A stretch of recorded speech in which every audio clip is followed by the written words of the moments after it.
kali ini kita akan membahas lanjutan soal KSN IPA ya untuk tingkat SD.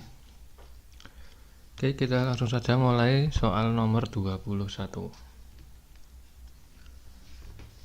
Jamur dibedakan dari tumbuhan karena tidak memiliki klorofil. Terus untuk kelangsungan hidupnya, jamur memiliki 3 cara, yaitu untuk memperoleh makanannya yaitu dengan cara ada saprofit, parasit, mutualisme, autotrof, saprofit, mutualisme, yang C saprofit, kemoautotrof, dan mutualisme, yang D fotoautotrof, heterotrof, dan saprofit. Oke ya, ini gini, jadi kalau ada tumbuhan dan jamur ya bedanya apa? Jadi kalau di tumbuhan ya, nah ini ya, nanti tumbuhan itu dia bisa fotosintesis. Ya, bisa fotosintesis.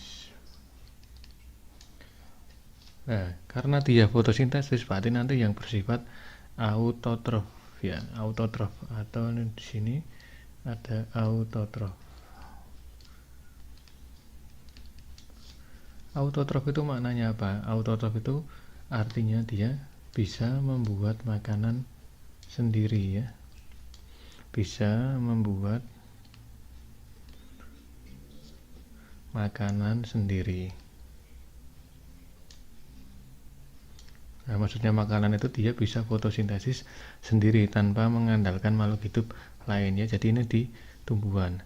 Tapi kalau jamur itu tidak bisa fotosintesis ya, karena jamur tidak mempunyai klorofil. Jadi kalau yang autotrof kayak gini nih, Pak, itu udah salah ya, ini salah. Ini untuk tumbuhan.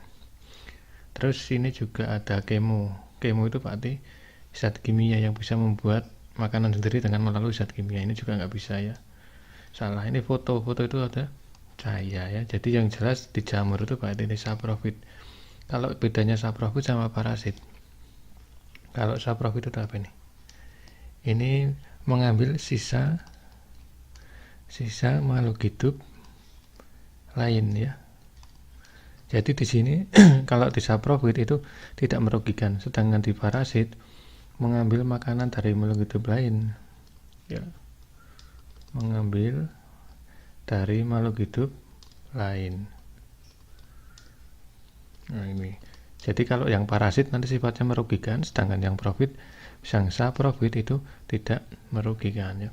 Terus kalau mutualisme, itu mutualisme berarti dia simbiosis ya, jadi nanti ada simbiosis antara jamur dengan alga. Ya, alga itu ganggang. Nanti di sini keduanya ini akan membentuk lichenes. Lichenes. Apa itu lichenes? Adalah nama lainnya yaitu lumut kerak. Lumut kerak. Nah, ini biasanya lumut yang ada di pohon-pohon di hutan itu ya. Jadi itu bisa ya. Jadi jamur bisa bersimbiosis. Mutualisme saling menguntungkan ya antara jamur dengan alga membentuk lichenes atau lumut kerak ya. Jadi jawabannya yang A. Oke, selanjutnya soal nomor 22. Perhatikan macam-macam pemanfaatan alat optik pada gambar berikut. Pemanfaatan cermin cembung ditunjukkan oleh gambar. Nah ini ya. Jadi di sini ada 4 gambar ya. Tak kecilkan dulu biar kelihatan. Ada 4 gambar ya, yaitu di sini ada, kalau ini apa ini? Ini biasanya di jalan di tikungan itu ya, yang tikungan tajam. Nah ini merupakan apa, yang ini adalah cermin cembung ya, cermin cembung. Terus di sini ada gambar yang nomor 2 juga ada spion. Spion juga termasuk apa? Oke, cermin cembung juga ya. Oke, di spion juga cermin cembung. Terus ini ada apa nih? Ini kaca pembesar atau loop. Ya, ini loop atau kaca pembesar. Nah, loop kaca pembesar ini lensa ya. Lensa. Ini cembung. Nah, hati-hati ini bedanya cermin dan lensa ya. Jadi kalau lensa itu tembus, nggak memantul ya. Jadi cahayanya tembus masuk. Tapi kalau cermin itu memantulkan. Nah, kalau yang nomor 4 ini terakhir apa ini? Ini adalah cermin apa? Cermin datar. Oke. Ya, jadi ini cermin cembung juga, ini lensa cembung. Nah, ini cermin datar. Terus pertanyaannya yang ditanyakan adalah apa nih? Cermin cembung ya, berarti nomor berapa? Nomor 1 dan 2 ya. Oke, yang A. Oke, selanjutnya nomor 23.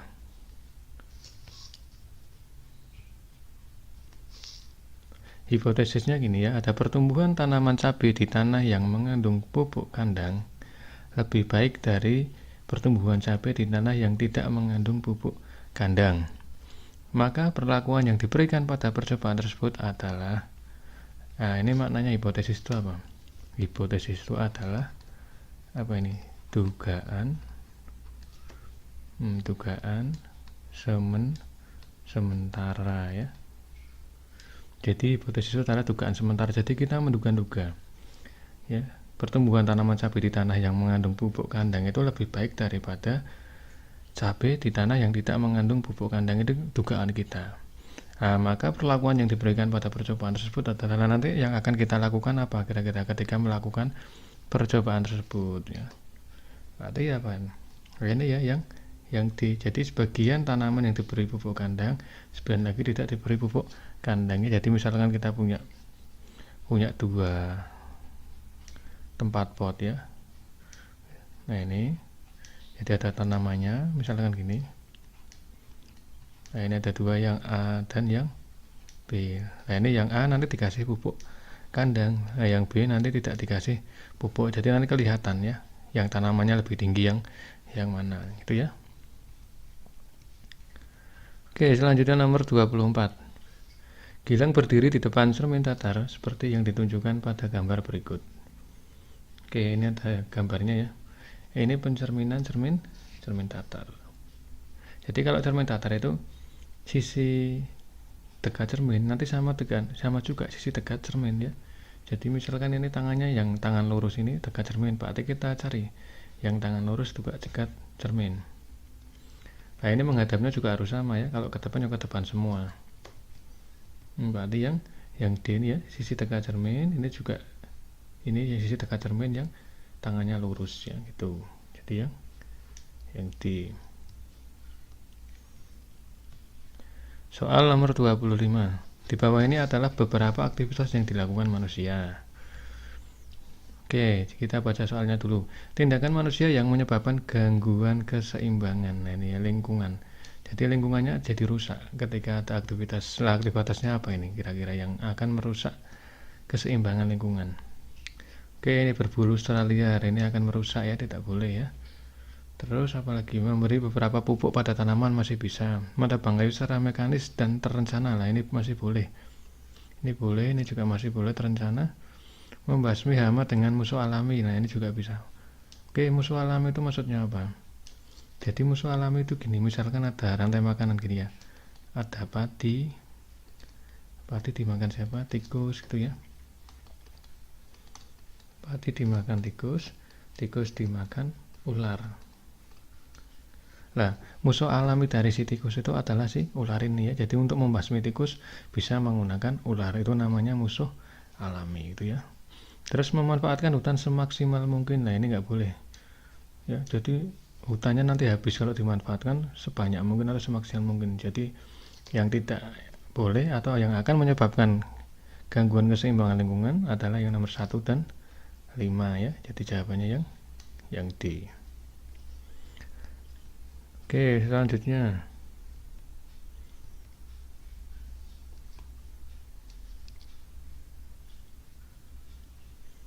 nomor 26. Perhatikan gambar perubahan wujud berikut. Jenis Z, P, dan Q serta perubahan wujud R yang tepat sesuai diagram di atas adalah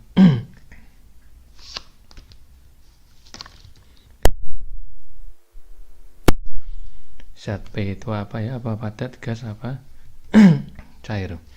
Oke, kita misalkan di sini kita lihat dari yang A dulu ya. Misalkan ini zat padat. padat ke Ki, ya padat ke Ki. Ki-nya gas, padat menjadi gas, itu menyublim. Bener ya, misalkan di sini ada padat, di sininya gas. Nah ini bener ya, padat ke gas itu menyublim. Contohnya apa? Kapur parus. Sedangkan proses air itu dari G menjadi cair, dari gas menjadi cair, mengembun, betul ya. Dari sini mengembun, betul. Oke, jadi langsung temu ini ya, jawabannya yang A ya.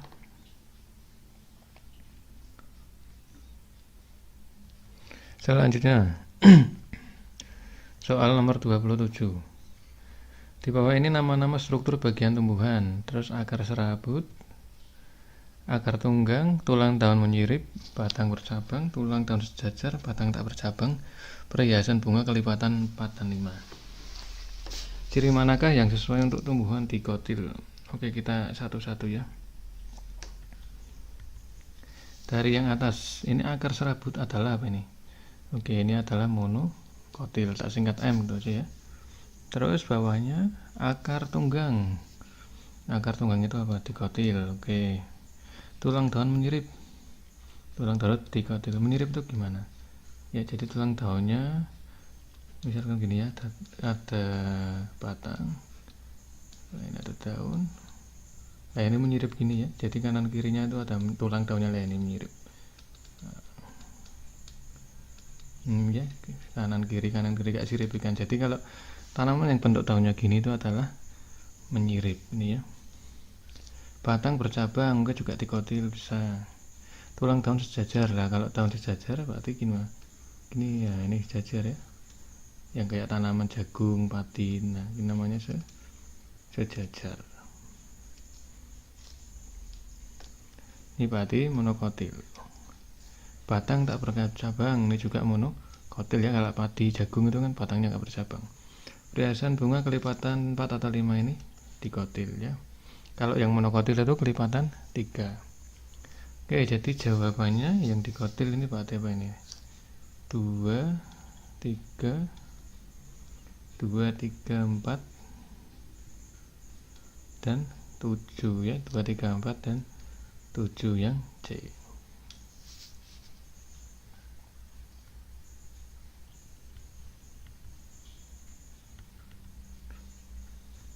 Oke, soal nomor 28.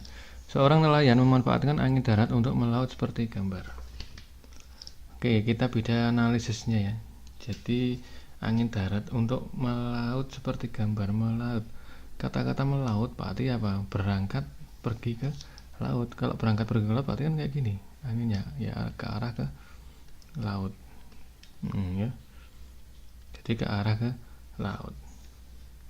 Nah, kita cari kira-kira ini ke arah ke laut itu angin darat apa angin laut. Jadi sesuai namanya ya. Angin misalkan gini, angin darat. Nah, berarti yang awal itu berarti ya berasal dari darat ya, berasal dari darat. Nah, itu penamaannya ya. Jadi angin darat berarti berasal dari darat. Kalau angin laut berarti berasal dari laut. Nah, ini ini ya, kebetulan ini angin darat semua.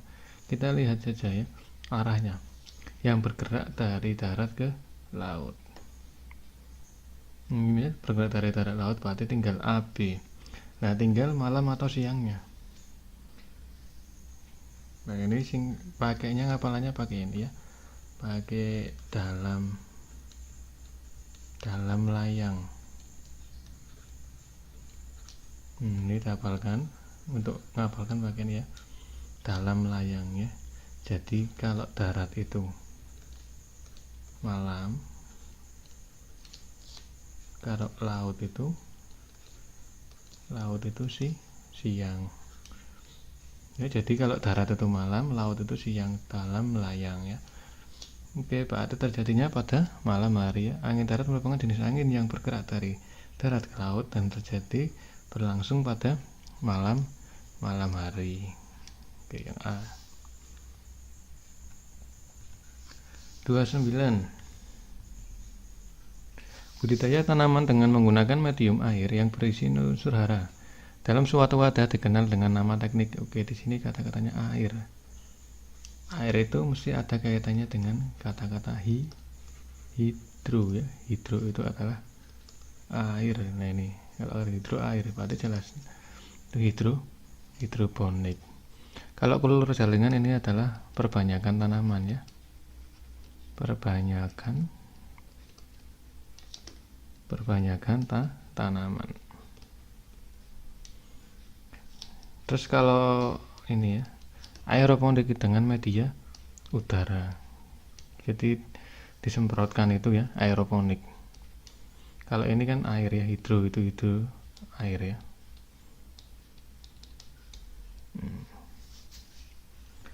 Oke, 30. Look at the figure. Jadi kita harus melihat gambar di bawah ini ya. Jadi tipe awan ya, yang kuat yang dapat menyebabkan thunder ya. Thunder itu badai angin petir ya. Jadi petir yang menyebabkan dengan petir itu kita awal apa ini? Ini jadi yang menyebabkan petir itu adalah awan cumulonimbus ya. Jadi ini awan yang sudah hitam pekat itu, dan ini juga bahaya ya. Ditakuti juga oleh pilot ya ketika ada pesawat terbang itu. Jadi nggak boleh masuk ke situ karena di situ awannya mengandung muatan atom yang sehingga dapat menghasilkan petir. Oke, sekian dulu pembahasan soal KSN IPA tingkat SD. Silakan bisa like atau komen untuk memberikan pendapatnya, dan juga jangan lupa untuk subscribe ya untuk melihat video-video selanjutnya. Sekian dulu, semoga sukses selalu.